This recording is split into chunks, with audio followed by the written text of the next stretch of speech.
El Ministerio Evangelístico Internacional Kenosha, Santidad, presenta Jerusalén y la Tierra Prometida, el plan de Dios para Israel y el fin de los tiempos en Historia del Futuro, porque para Dios el futuro es historia.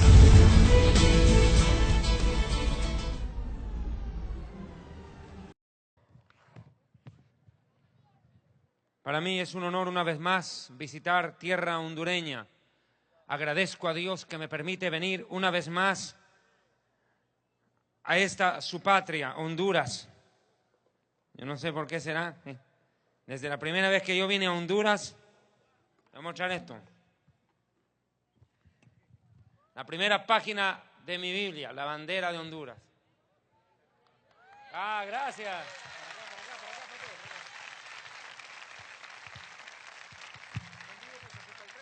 Siempre lo tuve presente.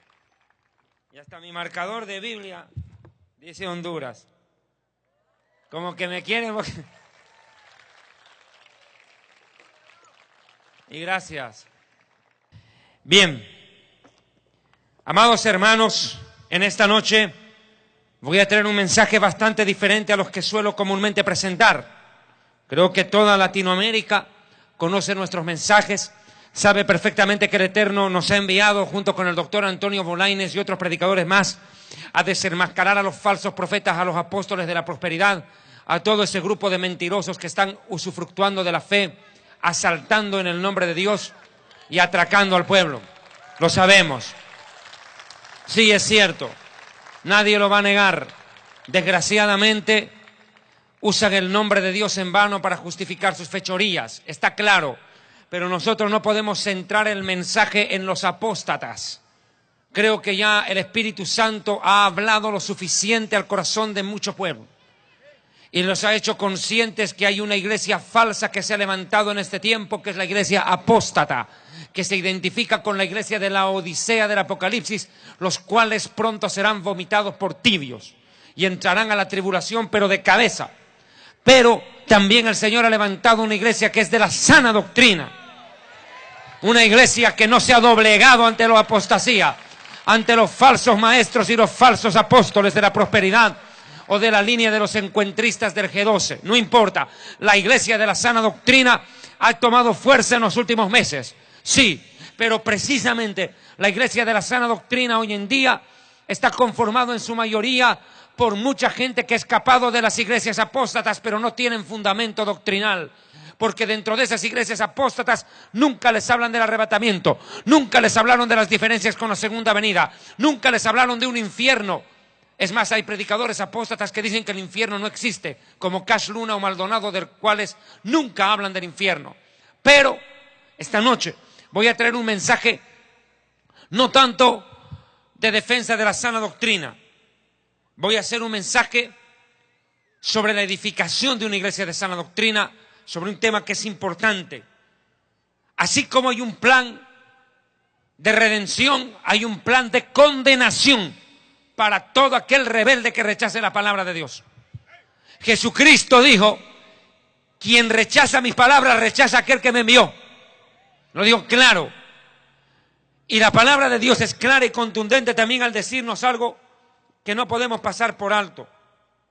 Y tenemos que tenerlo siempre en cuenta. Acompáñeme por favor al libro de Juan capítulo 1. Hablando del Mesías, Juan 1:1. En el principio era el Verbo y el Verbo era con Dios. Y el Verbo era Dios. El Verbo es la palabra, el Mesías. Este era en el principio con Dios. Todas las cosas por Él fueron hechas. Y sin Él nada de lo que ha sido hecho fue hecho. En Él estaba la vida y la vida era la luz de los hombres. La luz en las tinieblas resplandece. Y las tinieblas no prevalecieron contra ella, contra la luz. Ahora, hermano, esa luz es el Mesías. Pero muchos la rechazan, no la aceptan. Y como dijo Jesús, el que está en la vida está en la luz, a la luz viene. Pero el que está en tinieblas no viene a la luz, para que no salgan a luz sus obras, porque son malas. Y Jesús también fue claro y contundente cuando dijo en su palabra, textualmente: y todo aquel que creyere será salvo, pero el que no creyere ya ha sido condenado. ¿Cómo así? ¿Existe un lugar de condenación? ¿Realmente existe un lugar de tormento más allá de esta vida? Pues hermanos, esta noche hablaré acerca de la veracidad del infierno. La vida después de la muerte es un tema apasionante, es una parte trascendental de la Biblia. Mis amados hermanos, hermanas, amigos, la Biblia nos habla de muchos temas, de todos en sí, pero también nos habla de la muerte y del origen de ella. El inventor de la palabra muerte fue el mismísimo creador e inventor de la vida, Dios. Fue de la boca de Dios mismo donde por primera vez emergió la palabra muerte. Cuando Dios le dijo a nuestros padres, si comieren de este fruto ciertamente morirán. El autor de la palabra muerte fue el creador de la vida.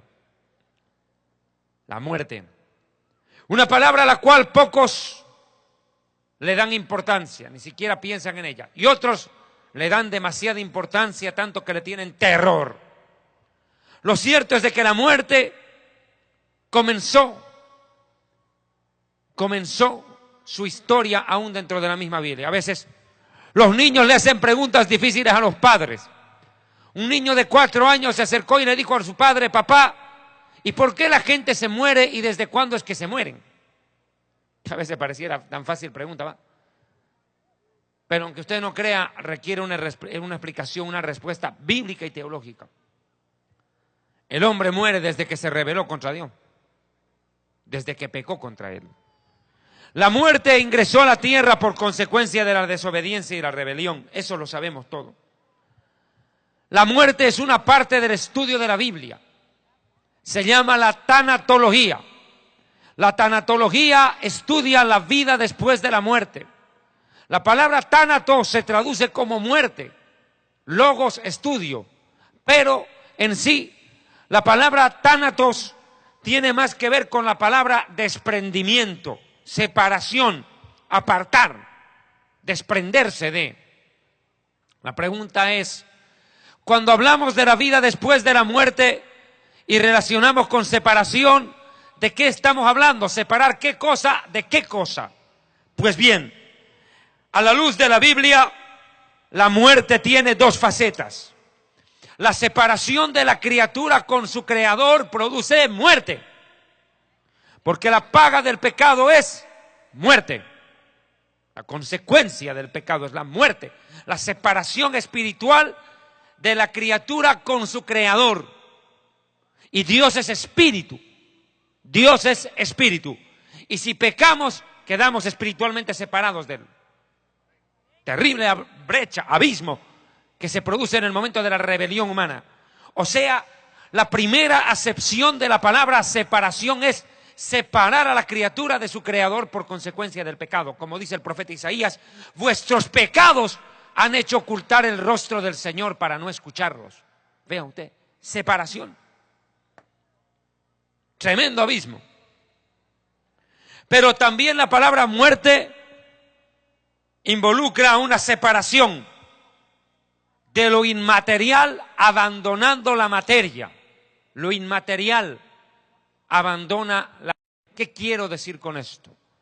La muerte no se produce cuando el corazón deja de latir, cuando los riñones ya no funcionan o cuando se produce un colapso, un infarto cerebral.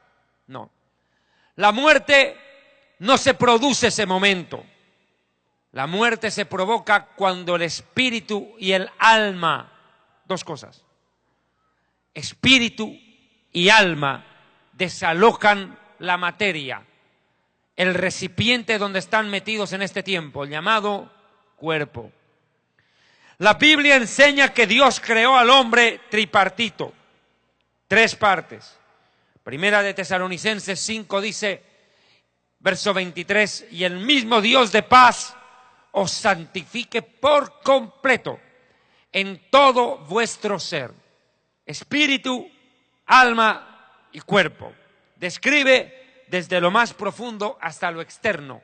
Lo profundo del ser humano es el espíritu lo que está en medio es el alma y lo externo es la cáscara. El cuerpo hecho de carne, huesos, tendones, músculos y sangre, piel. Lo cierto es que el alma y el espíritu desalojan el cuerpo en el momento de la muerte.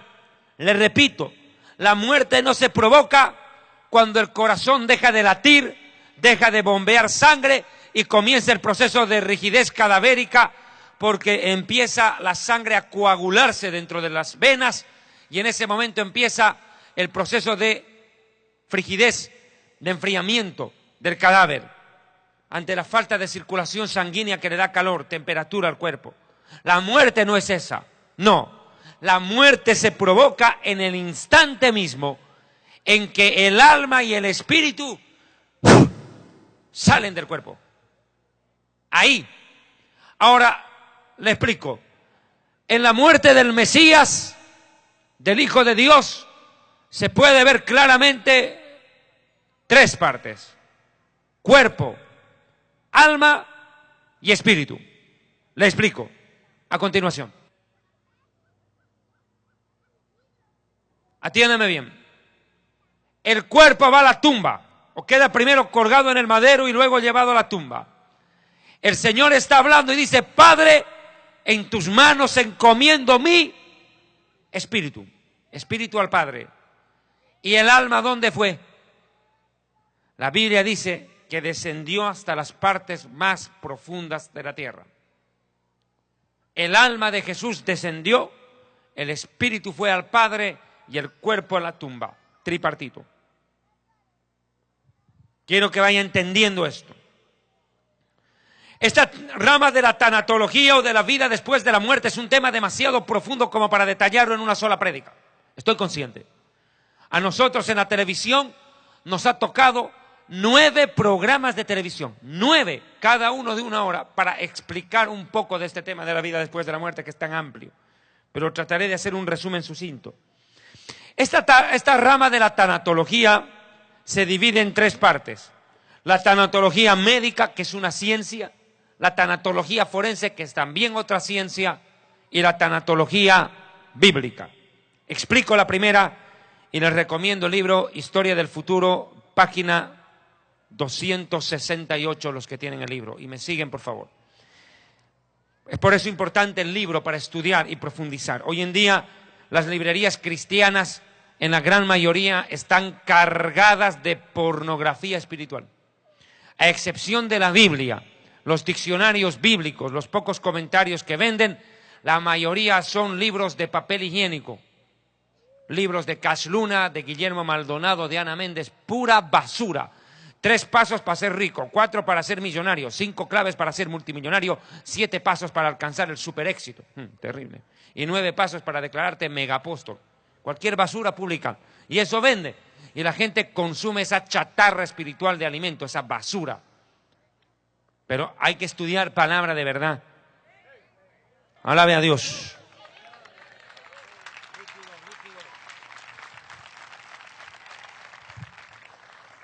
Les decía, amados hermanos, hermanas y distinguidas suegras que también han venido acá.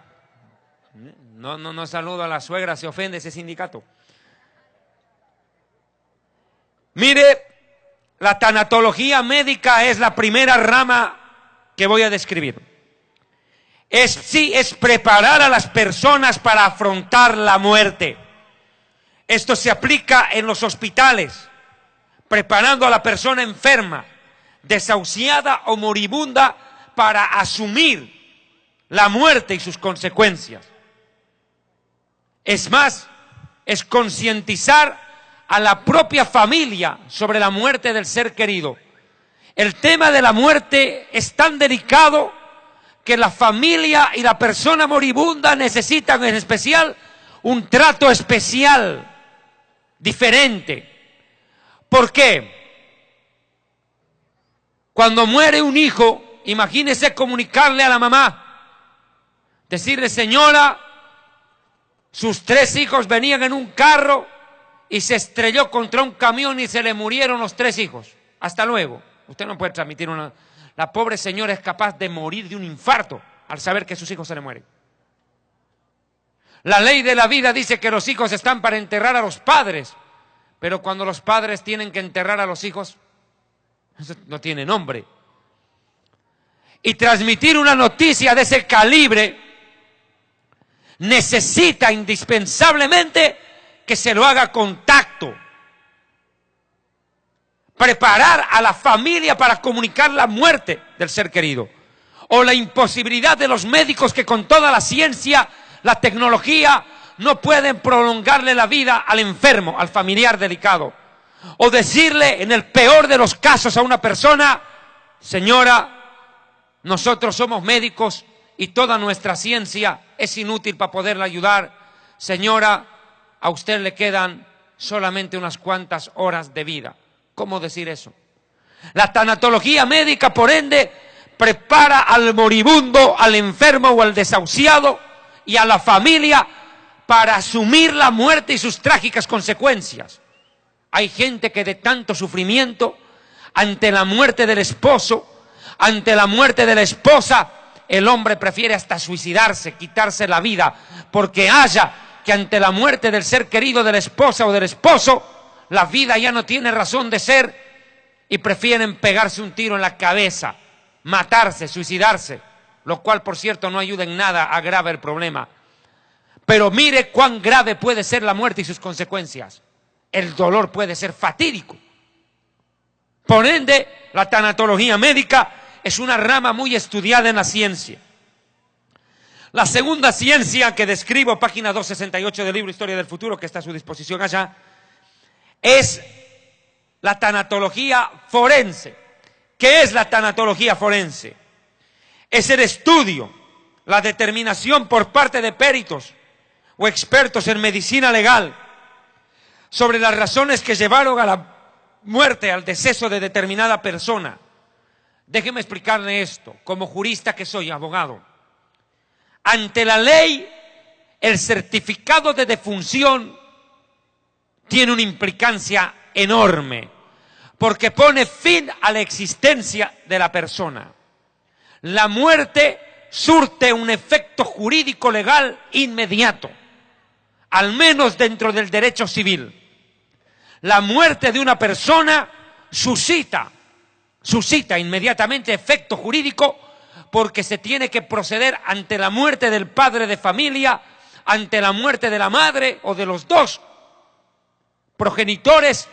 Inmediatamente se abre un capítulo dentro del derecho sucesorio, la herencia. Se mueren los papás en un accidente y los bienes tienen que pasar jurídicamente a manos de los hijos como herencia de la familia. Surte un efecto legal. El certificado de defunción no solo pone fin a la existencia de la persona, sino que suscita un efecto legal entre los herederos. Por eso la ley exige un dictamen escrito del médico forense que explique las consecuencias que provocaron la muerte, el deceso de tal persona. Porque inclusive puede ser que la suegra le haya echado cianuro al sancocho del yerno y lo mató. ¿Quién sabe? Ahí hubo un homicidio. Tiene que surtir un efecto legal.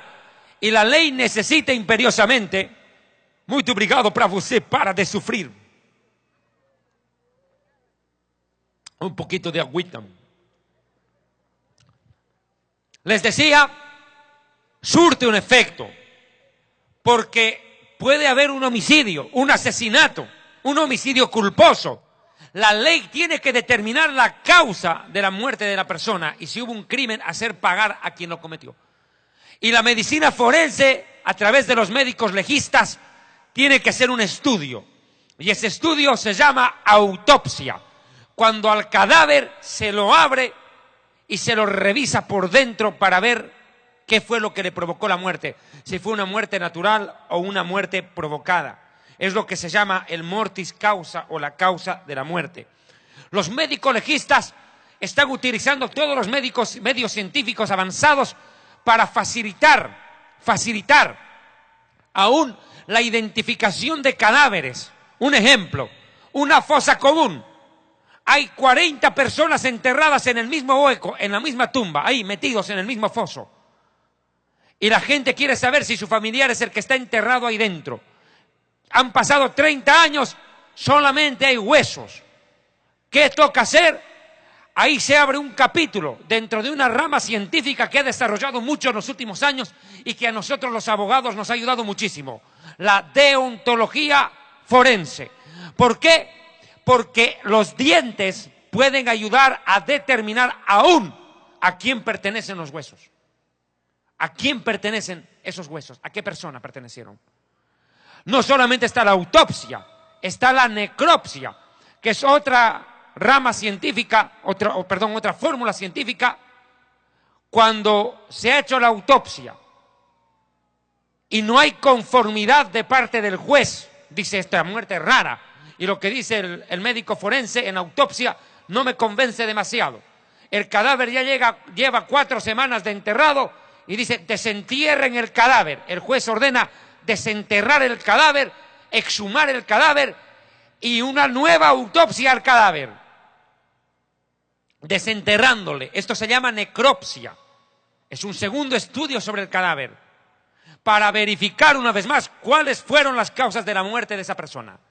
Vean que la tanatología forense cumple una función preponderante. Involucra la balística, la deontología, la autopsia, la necropsia y todas las ramas que la ciencia está facilitando con su desarrollo para determinar la muerte de una persona.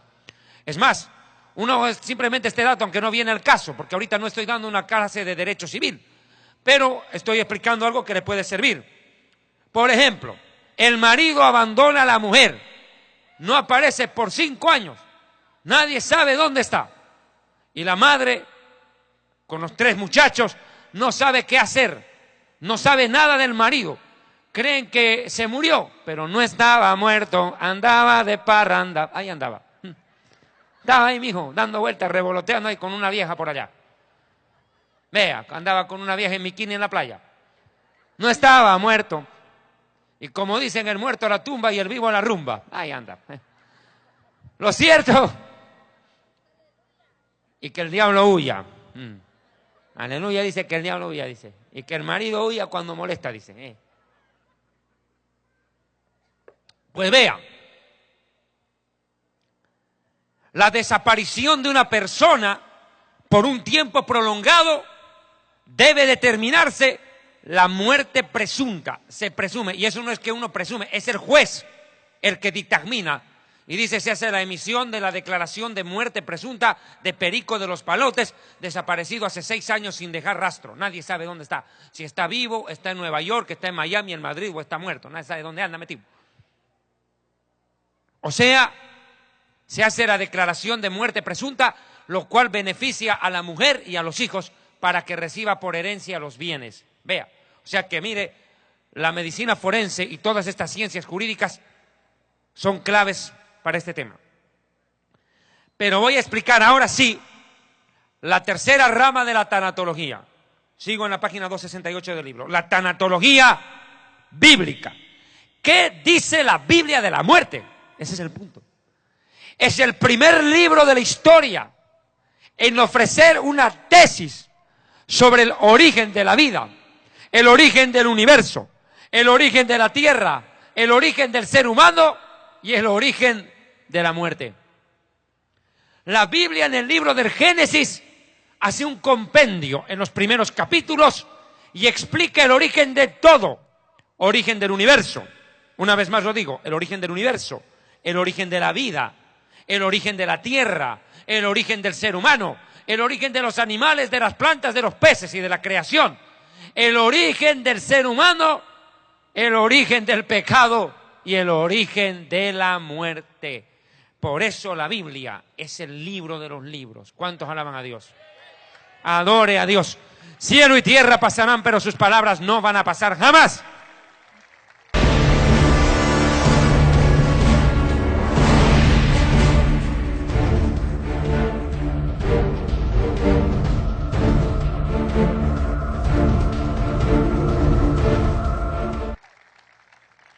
Dios es el primer ser en el universo. El creador de la vida fue el inventor de la palabra muerte, como lo he dicho. Génesis 2, 16, 17. Y mandó Adonai Dios al hombre diciendo: de todo árbol del huerto podrás comer, mas del árbol de la ciencia de lo bueno y de lo malo no comerás, porque el día que de él comieres, ciertamente vas a morir. Bueno, ¿y qué pasó con el ser humano? Instigado por la serpiente, comió. Génesis 3, 4, 5. Entonces la serpiente le dijo a la mujer: no vas a morir, cómelo más, porque Dios sabe que el día que comas, se te van a abrir los sentidos, se te van a abrir los ojos, y te vas a convertir, serás Dios, serás como Dios, de igual a igual a Dios, y vas a conocer lo bueno y lo malo. No está tan mal la situación, prueba nomás. Lo que Dios no quiere es competencia. Dios te ha prohibido que comas, porque sabe que si comes, te vuelves como Él y le haces la competencia. Dios por envidioso no te deja comer. Come nomás, no le hagas caso a Dios. Sí, vas a conocer el bien y el mal, pero si lo conoces vas a ser como Él. Por eso es que no quiere que comas. Dios por envidioso no te quiere dar, porque Él nomás quiere ser el jefe. Entonces, ¿qué hace Eva? Cae. Javá en hebreo. Javá, Eva come y luego le da al marido. Y arrastra la muerte espiritual a la humanidad entera. O sea, la muerte entra por medio de la mujer. Ahora, Génesis 5, 5. Y fueron todos los días que Adán vivió 930 años y murió. 930 años y murió. Aquí viene la pregunta. Dios le dijo: el día que comas de este árbol ciertamente morirás. ¿Y cómo así que no murió? Todavía llegó a vivir a los 930 años. ¿Qué pasó? ¿Por qué no se murió? Ahí está lo que les decía en un momento anterior. La muerte espiritual es la separación entre Dios y la criatura, el ser humano, y se produce en el momento de la muerte, de la rebelión, de la muerte espiritual se produce en el momento de la rebelión contra Dios. Muerte espiritual cuando el ser humano se rebela. ¿Adán murió? Sí y no. Sí, murió espiritualmente, no físicamente. ¿Cuándo muere físicamente? 930 años después de haber pecado. Vivió casi 1000 años Adán en esa condición, caído. Por eso dice la palabra: por tanto, como el pecado entró en el mundo por un hombre, Adán, por el pecado la muerte, así la muerte pasó a todos los humanos por cuanto todos pecaron. Pero bueno, ahora aquí viene el proceso de la redención y todo ello. Mire, página 269. Si el ser humano fue creado espíritu, alma y cuerpo, se entiende que al producirse la muerte tiene que surtir efectos sobre las tres partes: el espíritu, el alma y el cuerpo. ¿Cómo demostramos nosotros que el alma y el espíritu desalojan el cuerpo cuando se produce la muerte? Pues vamos a la bendita, eterna palabra de Dios. Santiago 2:26, en el libro, página 269, ahí lo tiene a mano, porque hay unos hermanos que no pueden encontrar ni el libro de Géminis en la Biblia. Sí, una vez le preguntaron a una hermana: hermana, ¿cuál es el primer libro de la Biblia? Géminis, dijo. Estaba pensando en su horóscopo. Hermana suegra, ¿qué son las epístolas? Las esposas de los apóstoles, dijo. Terrible. A otro más analfabeto bíblico le dijeron: ¿cómo se llama el segundo libro de la Biblia? Séxodo, dijo. Terrible. Atroz, qué ignorancia. Por eso, para que quieran, el versículo está ahí a mano, para que sigan nomás la lectura. Santiago 2:26. La muerte es la separación del espíritu y el alma desalojando el cuerpo. Santiago 2:26 dice: porque como el cuerpo sin espíritu está muerto, así la fe sin obras también está muerta. Vea que el cuerpo sin espíritu está muerto. La muerte se produce cuando el espíritu desalojó el cuerpo. Jesús está muriendo en la cruz. Entregó el espíritu, murió. El espíritu salió. Padre, en tus manos encomiendo, dijo, mi espíritu. Ahora aquí acontece un milagro, no solo yo a veces, pastores, me sorprendo, predicamos mucho sobre el milagro del nacimiento del Mesías.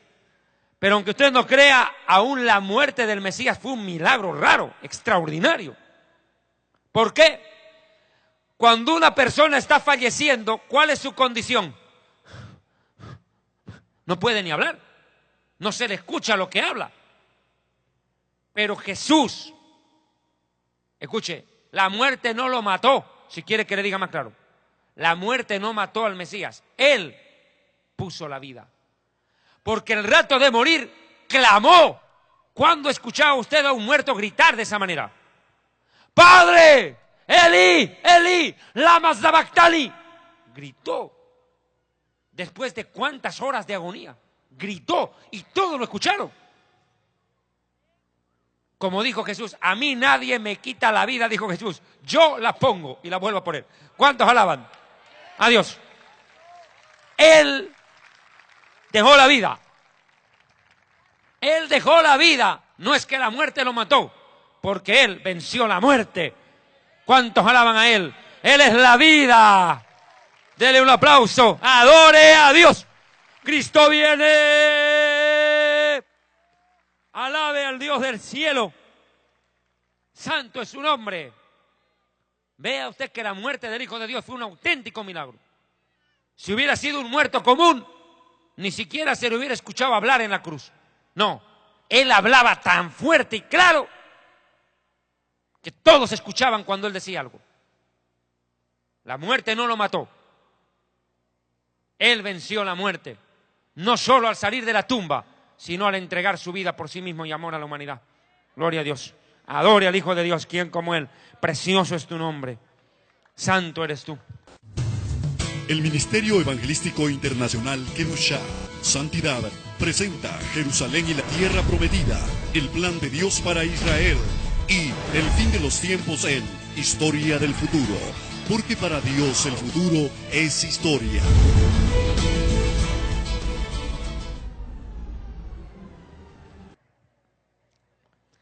Ahora, no solo es el espíritu que desaloja el cuerpo, no, es el alma también.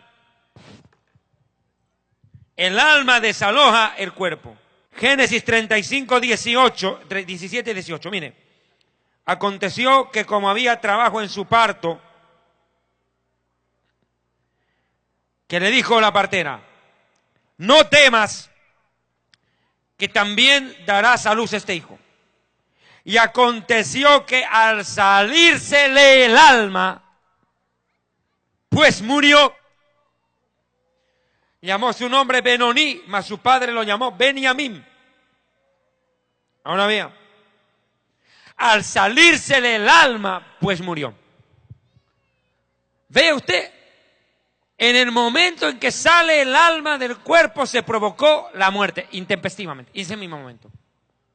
La muerte se suscitó cuando el alma salió del cuerpo de Rebeca. Y no es el único caso. Pero antes de explicar esto, quiero aclarar que es espíritu y que es alma. Porque los psicólogos, los psiquiatras también confunden. Creen que el espíritu es una parte del alma o que el alma es una parte del espíritu y pues arman una embolotadera terrible. ¿No se entiende? El alma no es el espíritu. El espíritu tiene tres partes. Intuición es una de ellas. Comunión y conciencia.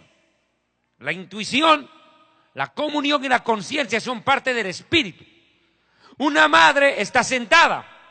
De pronto, mi hija, y no sabe qué pasó. Algo ha pasado con mi hija y su hija vive en otro país. ¿Qué fue eso? Eso no fue superstición. La hija salió de su vientre, tiene parte de ella. Por eso siente.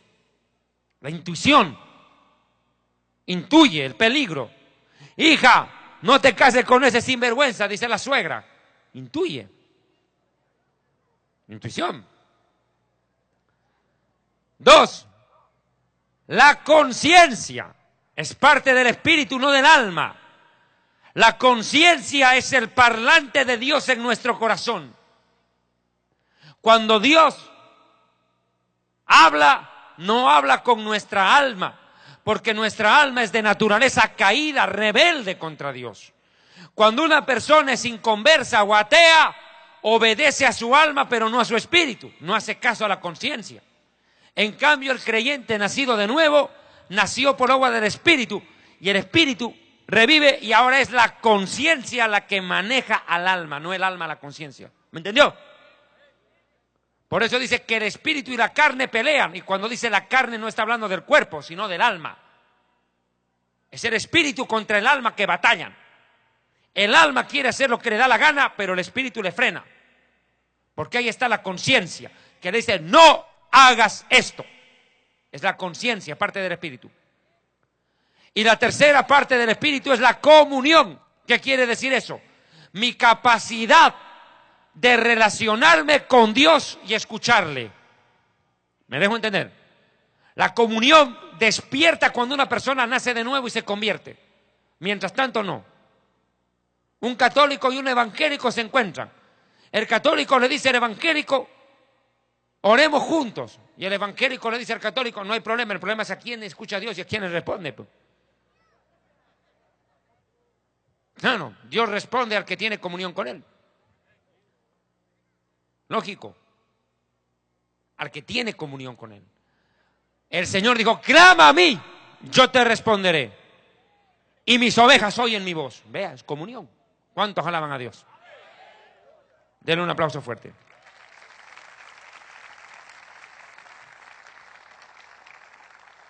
Y aquí aprovecho de hacer una aclaración. En el alma, sin embargo, hay otra cosa. El alma es totalmente diferente.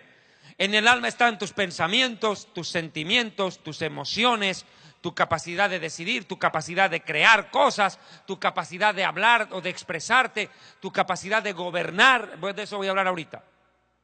Es parte del alma. No es lo mismo que el espíritu. Ahora quiero puntualizar un detalle, si me lo permiten, en este minuto. Muchas personas siempre han tenido la imagen que cuando yo voy a predicar a algún país, a alguna ciudad, es netamente a desenmascarar a falsos profetas, falsos predicadores. No siempre es eso. Creo que tiene que dejarles claro una cosa, hermano. Nosotros somos predicadores que no solamente estamos para defender la sana doctrina ante estos ladrones, estafadores, mareros de la maratónica. No solo eso. Ante estos que se llevan el dinero mal donado a Miami, robando el money al cash y dejando en la luna a la gente, a través de un enlace con el infierno y de la maratónica. No es solo eso. Nosotros tenemos autoridad de parte del Señor, no solo, escúcheme bien, en el sentido en el cual tenemos que defender la sana doctrina. Es un deber hacerlo. Pero escúcheme esto. ¿Por qué Dios da autoridad a un predicador para luchar contra la falsa doctrina? Porque el predicador no sea capaz solamente de reprender al apóstata y a la falsa doctrina, sino de enseñar la palabra y la verdad. Nosotros los predicadores de la sana doctrina no solamente estamos para exhortar, reprender a los falsos predicadores y a la gente que los sigue. No, también estamos para edificar a la iglesia con mensajes como estos y consolar. Si ustedes piensan que solo David Diamond se para en un púlpito para denunciar a estos herejes, está equivocado. Esa es una parte del mensaje, una parte, pero no la principal. Importante sí, pero no la principal. Nosotros hemos sacado programas en la televisión y en el internet donde hemos hablado del arrebatamiento, los sellos, las copas, las trompetas, todo lo que está en este libro, muchos temas de la profecía bíblica donde no hemos denunciado herejes. Así que por si acaso le dejo claro, nosotros no solamente denunciamos apóstatas, sino que edificamos a los creyentes para que se fundamenten en la fe, estructura espiritual y estructura doctrinal que hace falta en el corazón del pueblo de Dios. ¿Cuántos alaban a Dios?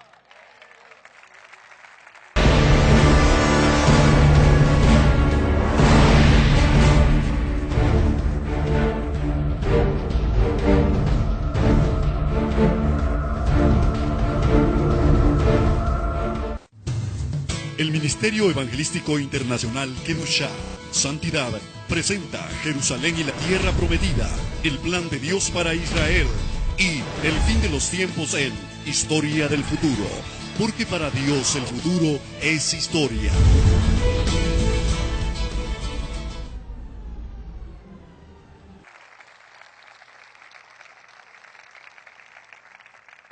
Vamos a Primera de Reyes, capítulo 17, versículo 21 al 23.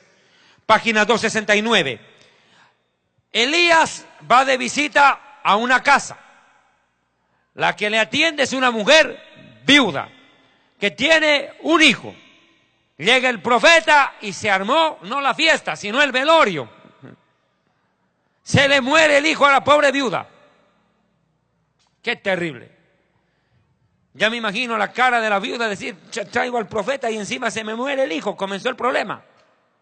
Pero ¿qué hace el profeta? Hombre de Dios. Elías. Primera de Reyes, capítulo 17, 21 al 23. Y se tendió sobre el niño 3 veces, sobre el niño muerto. Y clamó al Eterno y le dijo, Eterno Dios mío, te ruego que hagas volver el alma de este niño a él. Se había ido el alma. Y el Eterno oyó la voz de Elías, y el alma del niño regresó a él, y revivió. O sea, una vez más comprobamos que el alma sale del cuerpo o regresa. Y ahí se produce la resurrección o revivir. Escuche, algunas sectas en el Oriente lejano enseñan la reencarnación. Usted no puede comer una vaca porque es una vaca sagrada. Puede ser que su tía se está reencarnando ahí dentro. Pero eso creen. Que hay una persona que está en reencarnación. Se murió y como tiene que seguir viviendo por muchas vidas más, se reencarna en una vaca. ¿Quién sabe? En un zancudo y lo fumiga y ¡pum! Interrumpe la reencarnación. Terrible. Ridiculez. La Biblia dice está establecido para los hombres que vivan una sola vez. Hebreos 9:27. Una sola vez. Salvo contadas excepciones como Lázaro, que volvió 2 veces a la vida. O acá este niño se murió y volvió a la vida. Son la excepción, no la regla. Lo común es que uno se muere y se vaya a la tumba. Chao. No lo van a ir a sacar todos los días de ahí. Ahora miren. Acá el alma vuelve al niño, al cuerpo del niño, y revive. Y Elías, tomando al niño, luego lo trajo del aposento a la casa y lo entregó a su madre y le dijo, mira, aquí está tu hijo, vive, ya, se acabó. O Yeshua, Jesús, cuando entró a esa casa y dijo, Talitá cumí, muchacha, levántate, le dijo. Y la niña revivió. Ahí está claro, eso es resurrección. O cuando Pablo estaba predicando tan largo que uno de esos hermanitos dormilones de los que nunca faltan y vienen a roncar al culto, ¡pum!, se tiró del 2º piso por la ventana por roncar. Con eso nunca más se ha debido dormir en una prédica. Se murió. Más bien estaba el apóstol Pablo, fue, oró y volvió a la vida. ¿Cuántos alaban a Dios? Alabe a Dios.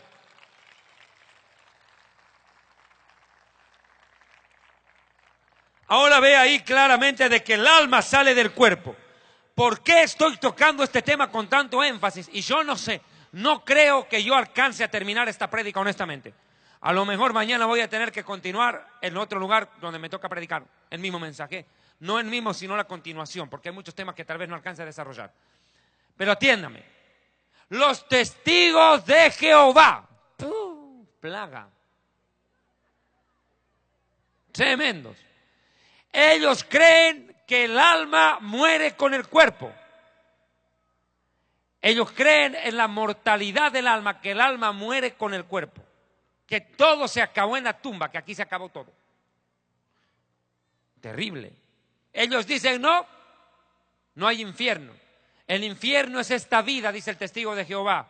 Entonces, ¿cómo es que no se queman? Deberían estar ardiendo y nosotros con extinguidor.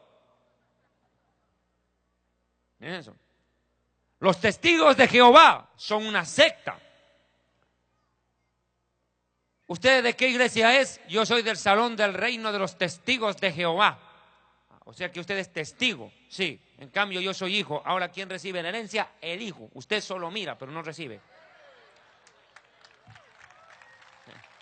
¿Cuánto alaba a Dios? Ese es como el Motagua. Solo mira cómo el Olimpia sale campeón. El testigo ese. El testigo es. Pero los testigos de Jehová no deberían llamarse testigos de Jehová. Deberían llamarse testigos contra Jehová. Eso es lo correcto. Porque todo lo que Dios dice en la Biblia, ellos lo desmienten. Terrible. Es la verdad. Pregúntale al testigo de Jehová. ¿Tú crees que el Espíritu Santo es persona? Y el testigo te dice, no, es energía. Ah, o sea que el foco también debiera hablar. Terribles son. Testigos contra. Ellos dicen, ¿cómo un Dios de amor va a mandar a nadie al infierno? Estoy de acuerdo, Dios no manda a nadie al infierno, solitos se van porque les da la gana. Y es ahora aquí donde me voy a meter en el tema del infierno. Para avanzar un poco. Dios creó a su imagen y semejanza al ser humano. Pero ¿qué realmente quiere decir esto? Mire, Dios creó al ser humano a su imagen y semejanza, excepto a los chinos. A ellos los hizo en serie, fotocopiados. Yo no sé cómo se reconoce que entre dos chinos, yo no sé. Hasta ahora no entiendo. Es un misterio. ¿Qué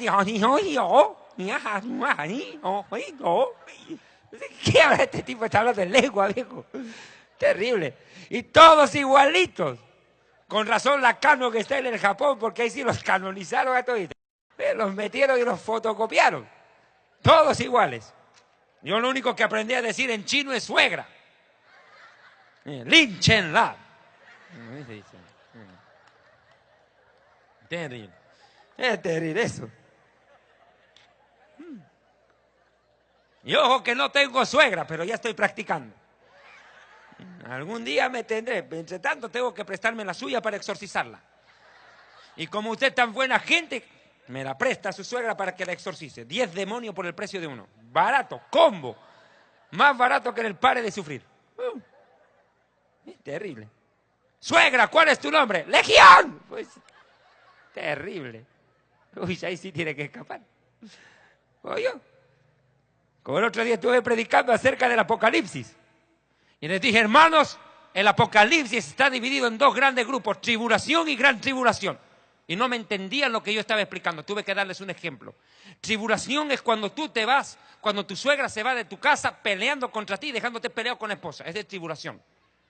Y gran tribulación es cuando la suegra vuelve a vivir contigo.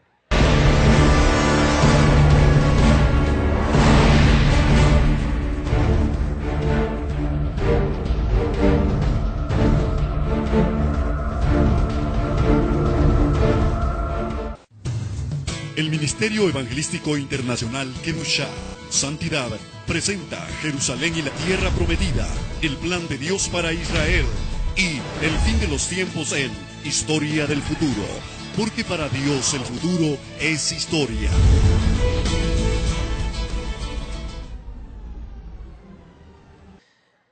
Génesis 1, 26, 27. Dijo Dios, hagamos al hombre a nuestra imagen y conforme a nuestra semejanza. ¿Estaba hablando con los ángeles? No. Y señoree, gobierne, quiere decir, en los peces del mar, aves del cielo, en las bestias y en toda la tierra, y en todo animal que se arrastra sobre la tierra, es decir, la víbora. Y creó Dios al hombre a su imagen, a imagen de Dios los creó, varón y hembra los creó. Vea, imagen y semejanza. ¿Qué quiere decir esto? Aquí viene un tremendo enredo. Cuando no entendemos lo que significa esta expresión, se arma un terrible, terrible problema. ¿Por qué? Escuche. La gente cree que imagen y semejanza es que si Dios tiene muela, yo también. Que si Dios tiene incisivos, caninos, molares y premolares, yo también. Que si Dios tiene paladar, yo también. Que si Dios tiene uña con mugre, yo también. No, pues. ¿Verdad? Pestañas, párpados, no, nada que ver. Mire, hay 4 palabras hebreas, página 270 del libro Historia del Futuro. Corra para el libro. Ahí está explicado todo. Toar significa aspecto físico externo. O sea, que si Dios tiene orejas, pies, ojos, manos, dedos, dientes, nosotros también. Eso no es Togar. Otros dicen tafnit, configuración material. Estoy hablando términos hebreos para que usted me entienda. Tampoco. No es que Dios tiene carne, huesos y piel y por ende nosotros carne, huesos y piel. No, eso no es la imagen y semejanza. Porque Dios no tiene cuerpo, Dios es espíritu. No es cuerpo. Que tomó cuerpo, sí. Pero no es que es cuerpo. Jesús mismo dijo, Dios es espíritu. Pero hay dos palabras hebreas que sí son las correctas. Las que aparecen en Génesis 1, 26, 27. Tselem y Demut, que significan forma e imagen, pero espiritual, no física, no palpable. ¿Qué quiere decir esto? 7 características. Ustedes responden, por favor, en voz alta. ¿Dios piensa? ¿Dios piensa o no piensa? Claro que piensa. El hombre también. ¿Dios siente? El hombre también. Dios siente odio contra el pecado, ama al pecador. El ser humano siente amor, cariño, tristeza, sentimos. Dios decide, el hombre también tiene capacidad de decisión. Dios puede crear, claro, Él es creador, nosotros no, nosotros somos creativos, no creadores. ¿Cómo es eso? Claro, Dios crea de la nada, nosotros creamos de lo que Dios ya ha creado. Transformamos la materia en beneficio nuestro y de nuestros semejantes. Es creatividad, no es capacidad creadora, sino creativa. ¿Me distinguió? ¿Me entendió, verdad? Y si no entiende, problema suyo. Dios se expresa, claro, el hombre también, a través de palabras, de gestos, de distintas circunstancias, transmite lo que hay en su mundo interno, el hombre también. Dios gobierna, claro, Él es rey, por naturaleza Él es rey. El hombre también gobierna. Gobierna su propia vida, gobierna su familia y gobierna la sociedad, pero no gobierna a Dios. Nosotros no lo gobernamos a Él. Eso es lo que predican los apóstoles de la prosperidad, que el hombre gobierna a Dios. Yo decreto este día, yo declaro, yo digo. ¿Y quién te crees tú? Yo decreto que está sano. Y Dios dice, yo he decretado que se muere, ¿y qué? Yo decreto. Quiero hacer una aclaración. Los decretos no lo hace el predicador, lo hace el rey. Y la Biblia dice, guardaréis mis estatutos, mandamientos y decretos. Sus decretos ya están en la Biblia, mi amigo. Dios no necesita que un predicador baboso y hereje se pare en un púlpito a decir, yo decreto que este año 2013 va a caer carros, piscinas, todo sobre ti. Dios te va a dar. Yo decreto, yo lo digo. 13 decretos apostólicos. Hijo del diablo.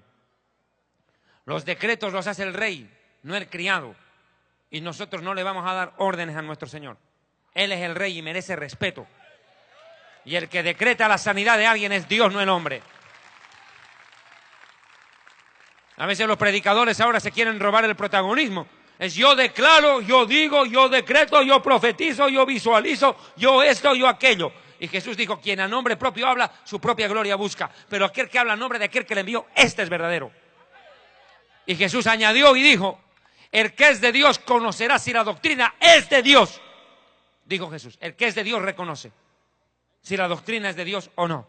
Y el que no es de Dios no entiende nada, para él todo es igual. Vuelvo al tema. Ahora viene pensar, sentir, decidir, crear, hablar, gobernar. Ahora, séptima pregunta, y aquí acelero, aquí recién comienza la prédica. ¿Dios existe para siempre? El hombre también. Y ahí viene el problema con católicos y con testigos de Jehová. Ahí empieza la pelea. Porque los testigos de Jehová no creen que el ser humano exista para siempre. No creen. Creen que todo acaba en la tumba. Y el mismo Dios de paso santifique por completo en todo vuestro ser, espíritu, alma y cuerpo, sean guardados irreprensibles para la venida de nuestro Señor. Ahora, si el ser humano existe para siempre, la tumba no es el fin. Cuando usted acuerda, se acabó la vida. Los jóvenes vivimos para soñar, los viejos viven para recordar. Y cuando empiezan a recordar se da cuenta que la vida pasó tan rápido. 70 años y la vida se les fue. De un momento a otro miran y ya tienen hasta bisnietos. Y dicen, ¿qué hago acá? ¿Cómo es que llegué? Somos como la niebla que hoy está y mañana desaparece. Somos como la flor que hoy está y mañana se marchita. No desaprovecha esta oportunidad porque tal vez la hora de morir ha llegado para ti.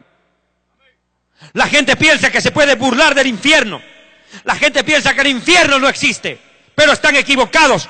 Geológicamente la ciencia demuestra que el infierno existe. El planeta Tierra tiene 3 capas: la costra, el manto y el núcleo. Y pido a los camarógrafos enfóquense en este momento en el mensaje acá. Esto es importante lo que voy a predicar. Escuchen bien. El planeta Tierra científica, geológicamente demuestra la existencia del infierno. El planeta Tierra tiene 3 capas. La costra, que es la parte habitable para el ser humano, abarca entre 10 a 70 kilómetros de espesura. Estoy en la página 275 del libro Historia del Futuro. El manto, que es la parte interna de la Tierra, la parte media, se divide en manto inferior y manto superior. Se compone de silicios y silicatos. La profundidad del manto de la Tierra abarca los 3.000 kilómetros para abajo. 3.000. Pero escuche, en el centro del planeta Tierra hay un lugar que los geólogos le llaman la endósfera, el núcleo de la Tierra, el corazón del planeta, así lo llaman. Y sabe, está a 6.000 kilómetros de profundidad. 6.000 kilómetros de profundidad de la superficie. Aquí abajo está la endósfera. Es un gigantesco yacimiento de acero derretido a 11.000 grados de calor. 11.000 grados centígrados. ¿Sabe qué? Ahí el hierro, el acero, se vuelve vapor. Terrible. El calor es intenso. 11.000 grados centígrados. ¿Y sabe qué? Hasta allí descendió Jesús. Jesús dijo, Mateo 12, 39, 40, textual: así como Jonás estuvo en el centro, en el vientre del gran pez 3 días y 3 noches, es necesario que el Hijo del Hombre esté 3 días y 3 noches en el corazón de la tierra. ¿Dónde? En la endósfera, en el núcleo.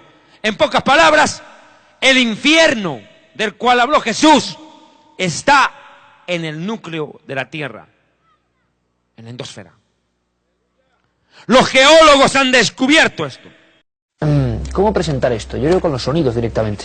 Se cuenta que quizá hacia los años 80, principios, un equipo de expedicionarios soviéticos, penetrando en lo más hondo de la Tierra, se encontraron con unos sonidos que no esperaban. Para muchos estos son los sonidos del infierno.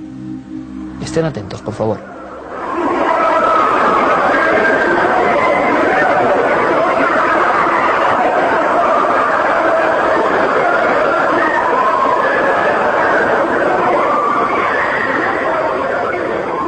Estos son los sonidos del infierno, por lo menos es lo que se ha publicado. Que un grupo de investigadores en una zona inhóspita de Siberia penetró con sus perforadoras y, según declaraciones de un tal doctor Azakov, y esto se publicó en Medio Mundo, a unos 14,4 kilómetros, estoy dando los datos concretos, repito, que se hicieron públicos en su momento. Esto se ha convertido, la historia de ese equipo de investigadores en Siberia, en la época, digámoslo así, del muro de Berlín, en algo absolutamente legendario. Para la inmensa mayoría de personas, mito del área de Internet. Ni hubo equipo, ni existe ese pozo tan profundo, evidentemente, y mucho menos se grabó. Y claro, yo sabía que un buen amigo de este programa, el jefe de Ciencia y Tecnología del diario ABC, José Manuel Nieves, sabía más cosas. Cosas increíbles, que les van a sorprender. José Manuel, como siempre, buenas noches. Buenas noches, Iker. Esta historia, lo hablamos tú y yo muchas veces, ¿verdad? Es difícil de superar en cuanto a todo el componente cinematográfico, sí, casi que tiene, ¿verdad? Parece un guión hecho, es profeso para ser llevado al cine o algo así, sí. Y un guión que yo creo, José Manuel, que además tuvo mucho impacto y lo sigue teniendo. Porque para mucha gente, y esto es lo importante, esos sonidos que ahora vamos a analizar se convirtieron en una causa de fe. Sí, sí, absolutamente. Lo que pasa es que, como pasa con todas las cosas, ten en cuenta que estos sonidos fueron grabados hace casi 40 años. El experimento científico o el trabajo científico al que hacías referencia es real. Claro, esa es la primera, que yo creo que ya me quedé aquí diciendo, ¿cómo, José Manuel, que no es leyenda urbana? ¿Que no se lo han inventado unos tipos? No. No, lo que es real y forma parte de un proyecto ambiciosísimo que se hizo en la antigua Unión Soviética. Sabes que los soviéticos se caracterizaban por hacer proyectos majestuosos, muy grandes, y desviaban ríos y colocaban, ahora este lago me lo llevo a otro lado. Bueno, pues uno de estos grandísimos proyectos de la Unión Soviética querían perforar la corteza terrestre. ¿Con qué objetivo? Ni más ni menos. Pues para hacer estudios geológicos, querían llegar concretamente. La corteza terrestre es una capa muy delgadita, pero que tiene entre 35 y 70 kilómetros de espesor según las zonas del mundo, ¿no? Entonces, en la península de Kola, en Siberia, el espesor de la corteza es de 35 kilómetros. Entonces ellos querían perforarla completamente para llegar hasta el manto terrestre. Es una zona de transición entre donde se acaba la corteza y empieza el manto, que se llama Mojo. Es un diminutivo de la zona de Mohorovicic, que se llama Mojo. No lo consiguieron porque se encontraron con dificultades técnicas a bastante menos profundidad de 35 kilómetros, ¿no? A 12 kilómetros y 300 metros, una cosa así, tuvieron que dejarlo. Pero una cosa, José Manuel, que esto es muy importante, y Dime. me gustaría más que viéramos alguna imagen. Este lugar existe y este proyecto es real, y esto pasó de verdad. Ahora vamos a ver qué son las voces. Esto es lo que estabas hablando, el pozo de Kola. Claro, exactamente. No solo existe, sino que es un proyecto científico, un proyecto geológico que duró más de 20 años. Es decir, duró desde el 24 de mayo de 1970, que fue cuando se empezó a perforar, y se fue cerrado completamente, o sea, clausurado el proyecto en el año 92. Pero se dejó de perforar un par de años antes, en el 89. Y ya te digo, a la profundidad que antes hemos dicho, ¿no? A 12.260 es una barbaridad, metros. Es mucho más del Everest hacia abajo, ¿no? Claro, no, de hecho, es la mayor perforación que se ha hecho hasta el día de hoy. Es decir, aunque hayan pasado 40 años, no se ha conseguido llegar más abajo, perforando. Y tenemos las perforadoras, me gustaría que viéramos algún detalle de esos gigantescos taladros. Entonces la historia es que este equipo existe, al parecer alguien es indiscreto en aquella época. La historia, creía mucha gente que era del año 90, 91, se hace pública en internet en el 95. Eso es una perforadora, claro. efectivamente. ¿Esto qué es? Esto es un taladro, esto es una broca con una serie de taladros con puntas de diamante que se utilizan para perforar las rocas. Son parecidas a las tuneladoras que hacen los túneles del metro, ¿no? Lo que pasa es que esto es hacia abajo. Y claro, imagínate bajar eso más de 12 kilómetros. Perforando continuamente, ¿no? Grabaciones geológicas son bastante comunes, se hacen muchas veces. De hecho, hay grupos en Japón y grupos en Estados Unidos que utilizan las grabaciones para, digamos, escuchar el sonido de las placas tectónicas, ¿sabes?, sobre las que están los continentes, porque toda la corteza terrestre está rota en distintas placas que se mueven e interaccionan entre sí. Es decir, se chocan, se rozan, y genera un sonido, se superponen, claro. Entonces, esos sonidos es lo que están intentando es ser capaces, a partir del sonido, de predecir los terremotos. Luego está el tema de por qué se pararon las excavaciones, las perforaciones. Entonces, hay dos versiones. La versión científica y técnica, que es la que yo puedo aportar. La cuestión es que se encontraron con casi el doble de la temperatura que ellos pensaban encontrarse a esas profundidades, y los instrumentos sencillamente no aguantaban. Claro. Entonces hubo un momento que intentaron lo que pudieron y tuvieron que suspender porque no les aguantaban los instrumentos, tuvieron que parar, y pararon a esa profundidad.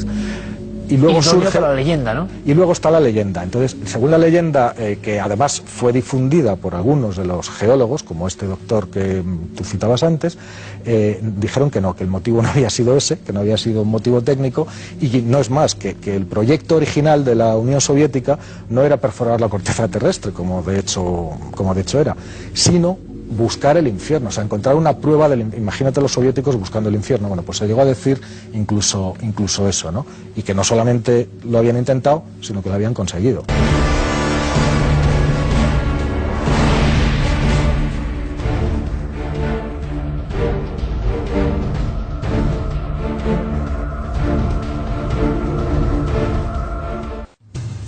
El Ministerio Evangelístico Internacional Kedushá, Santidad, presenta Jerusalén y la Tierra Prometida, el plan de Dios para Israel y el fin de los tiempos en Historia del Futuro, porque para Dios el futuro es historia.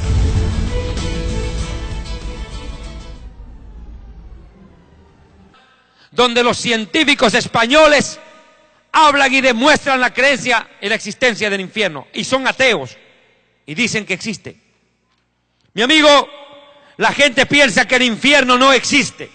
Sin embargo, la Biblia dice que el centro de la tierra está lleno de fuego. Job 28:5. De la tierra nace el pan y por dentro está convertida como en fuego. Job 26:5-7.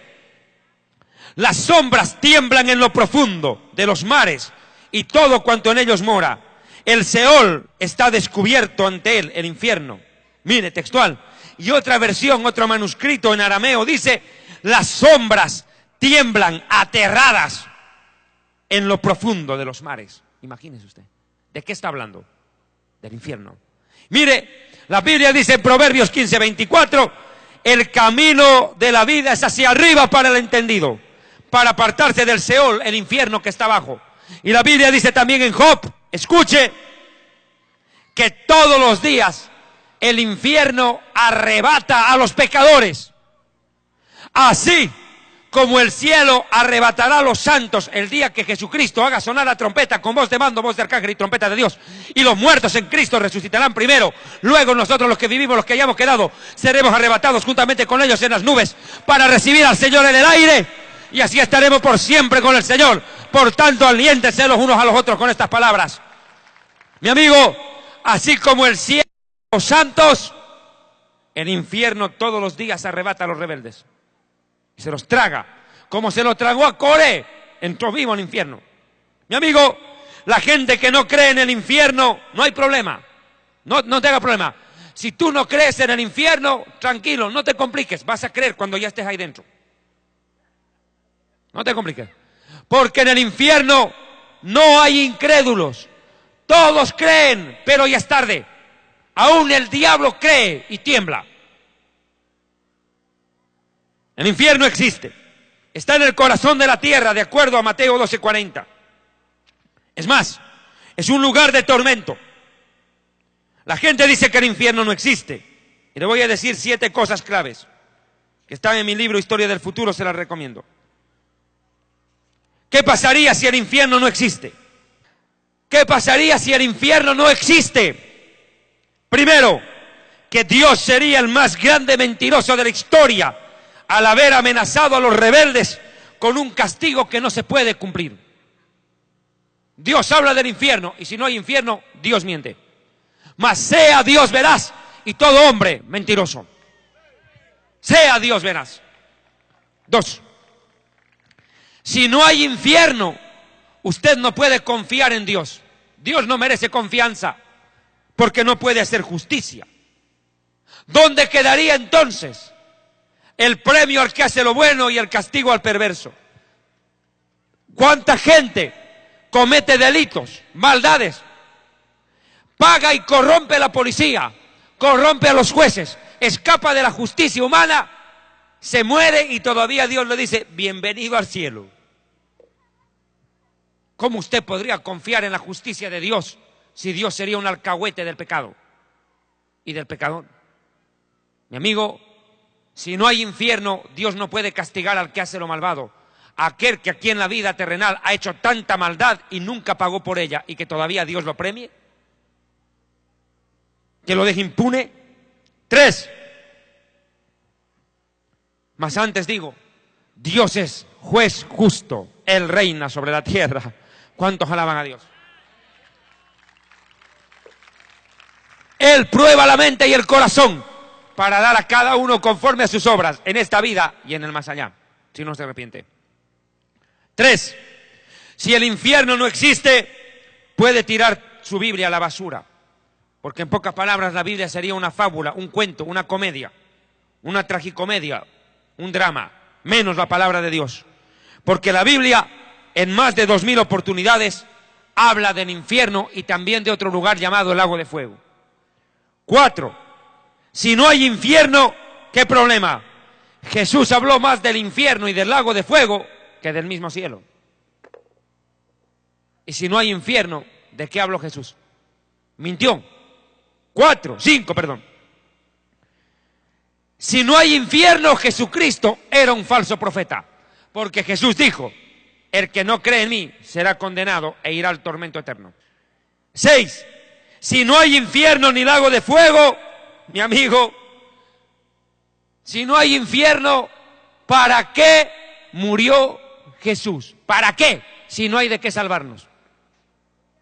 Si todos tienen entrada directa al cielo, Jesús vino a perder el tiempo, a soportar humillaciones, rechazo, golpes, escupitajos, maltrato, asesinato. ¿Para qué? Si todos entran al cielo como si fuera un supermercado. Qué grave problema. 7. Si no hay infierno, vámonos a chupar, compadre, ¿qué hacemos aquí? Claro, vamos a la cantina, vamos al prostíbulo, vamos a fornicar, vamos a adulterar, vamos a emborracharnos, vamos a drogarnos. La vida es un carnaval, azúcar, negrito. Ahora dice azufre, diablito. Pues toca, mijo. Claro, si no hay infierno, ¿qué sentido tiene orar, ayunar, buscar el rostro de Dios, obedecer a Dios y su palabra, tratar de vivir en santidad, apegado a la voluntad perfecta de Dios? ¿Para qué? Si siendo perverso, rebelde y malvado, Dios igual te va a premiar con el cielo si no hay infierno. 8. Si no hay infierno, ¿quién sabe? Tampoco hay cielo. Entonces comamos y bebamos que mañana moriremos. Como no hay cielo ni infierno, todo se acabó acá. ¿Les parece esto? Y 9. Los que no creen en el infierno no tienen derecho a creer en el paraíso. Así de simple. Y 10. Lo que te dije, si no crees en el infierno, tranquilo, vas a creer cuando estés ahí. Yo quiero irme al infierno, allá están mis amigos, la voy a pasar chévere allá, dijo uno. Anda nomás, tu amigo Satanás te espera. El único que le va a pasar chévere es ser contigo, no tú con él. Mis hermanos, el tiempo del fin de este primer mensaje ha llegado. En este libro Historia del Futuro he detallado en más de 40 hojas el tema de la vida después de la muerte. Créame, le soy sincero, apenas he podido dar la introducción del tema, apenas. No he podido explicar lo que significa Keber, Seol, Hades, Abadón, abismo, lago de fuego. ¿Usted quiere saber dónde está el lago de fuego? La Biblia no lo dice. La Biblia dice dónde está el infierno, no dice dónde está el lago de fuego. ¿Usted quiere saberlo? Pues sencillo, desobedezca a Dios y váyase.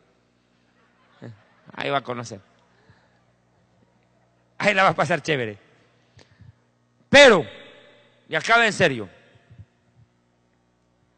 hermanos, hermanas hondureñas, Dios le ama. Y así como hay un lugar de condenación real, de donde miles de millones de personas quisieran escapar un segundo para pedirle perdón a Dios y ser salvos, una sola oportunidad esperan y no llegará jamás. Hoy Dios te da la oportunidad aquí, en vida, porque la cosa es aquí, mijito, de que seas salvo, que seas salvo, porque la paga del pecado es muerte, mas la dádiva de Dios es vida eterna en Cristo Jesús. Y Jesús dijo, yo soy la vida. El que cree en mí tiene vida eterna. Yo he venido para que ustedes tengan vida y vida en abundancia. Buscadme y viviréis. Porque el que me busca y me encuentra alcanza el favor y la bendición de Dios. Buscad al Señor en tanto pueda ser hallado. Llamadle en tanto está cercano. Dejen impío su camino, el rebelde. Apártese de su maldad y vuélvase a Dios, el cual será amplio en perdonar. Si tú has venido en esta noche, hondureño, hondureña, catracho, arrepiéntete. Dios te ama. Dios me mandó a decirte a ti que te ama. Y que Dios quiere que seas salvo, que disfrutes de la vida eterna. Si tu vida es un infierno hasta ahora es porque tú la convertiste en un infierno por no obedecer a Dios y su palabra. Pero el día que te vengas a Dios, que te vuelques a Dios, Dios tendrá de ti misericordia, te va a perdonar, te va a limpiar, te va a lavar y te dará la oportunidad que tanto necesitas para ser diferente, una nueva persona, una nueva criatura, cambiar tu vida y cambiar la de tu familia. Da el primer paso esta noche, Dios te está llamando. No eres tú el que estás buscando a Dios, es Dios el que te está buscando y te dice, ven en pos de mí. Ven a mí. Dios te está llamando. Dios quiere que te arrepientas. Dios quiere darte una nueva oportunidad. El Espíritu Santo te está hablando a tu corazón. Dice el Señor, si oyes hoy su voz, no endurezcas tu corazón. Dios te está llamando donde quiera que tú estés. En tantos países del mundo donde nos sintonizan historiadelfuturo.tv, medios de comunicación. Donde quiera que usted esté escuchando este mensaje, corra al altar, arrepiéntase, arrodíllese y pídale perdón a Dios, el cual será amplio en perdonar. Dios es grande en misericordia, se duele del castigo. Dios no quiere la condenación del rebelde, Dios quiere que el rebelde se arrepiente y viva y tenga el perdón de Dios. Si no tienes paz en tu corazón, no tienes felicidad, es porque Jesucristo no vive dentro de ti. Ven a Dios, acércate a Él por medio de su Hijo.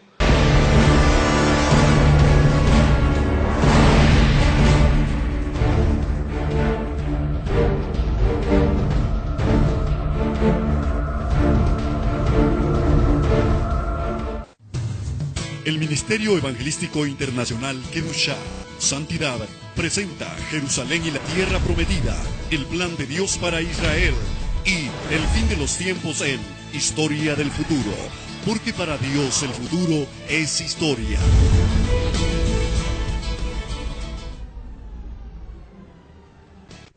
Visita nuestra página web www.historiadelfuturo.tv, porque para Dios el futuro es historia.